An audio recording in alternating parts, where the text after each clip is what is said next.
खबर है कि पाकिस्तान तहरीक इंसाफ की सेनेटर डॉक्टर जरका के लाहौर में 2 क्लिनिक सील कर दिए गए। पीटीआई सेनेटर डॉक्टर जरका तैमूर के क्लिनिक पर गुज़िश्ता रात छापा मारा गया। सेनेटर डॉक्टर जरका तैमूर ने बताया कि क्लिनिक का रिकॉर्ड भी उठाया गया है। बगैर दलील दिए क्लिनिक्स बंद कर दिए गए हैं। तजम्मुल बुखारी हमारे साथ हैं, उनसे बात करते हैं। जी तजम्मुल। जी बिल्कुल, पाकिस्तान तहरीक इंसाफ की सेनेटर तैमूर के लाहौर में 2 क्लिनिक्स जो हैं वो सील कर दिए गए हैं। इस हवाले से सेनेटर डॉक्टर जरका तैमूर का ये कहना है कि पीटीआई उनके क्लिनिक पर जो है वो गुज़िश्ता रात जो है वो छापा मारा गया। महकमा सेहत की टीम जो है वो डॉक्टर जरका तैमूर के क्लिनिक से रिकॉर्ड भी जो है वो साथ लेगी है। उनका मजीद कहना था कि इंतहाई अफसोस की बात है कि बगैर दलील दिए मेरे क्लिनिक जो है वो बंद कर दिए गए हैं। ये लोग हमारे सिवा किसी और क्लिनिक पर नहीं गए और ना ही किसी को इन्होंने चेक किया है।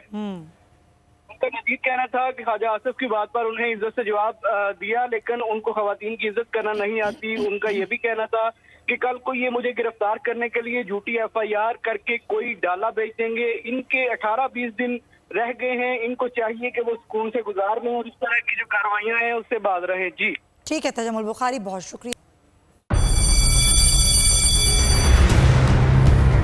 जामियात में चलता गोरख धंधा, नौजवानों के मुस्तकबिल से खेलने वाली काली भेड़ों के आगे हुकूमत और इंतजामिया मुकम्मल बेबस। मुस्तकबिल के मेहमानों के तहफ्फुज के लिए बोल ने उठाई आवाज, सहाफती फराइज को निभाते हुए पहुंचाई हर खबर अवाम तक। बड़े स्कैंडल से जुड़े तमाम हकाइक रखे अवाम के सामने, क्योंकि बोल है पाकिस्तान का नंबर 1 न्यूज चैनल। सब्सक्राइब करें और बेल दबाएं ताकि कोई खबर रह न जाए।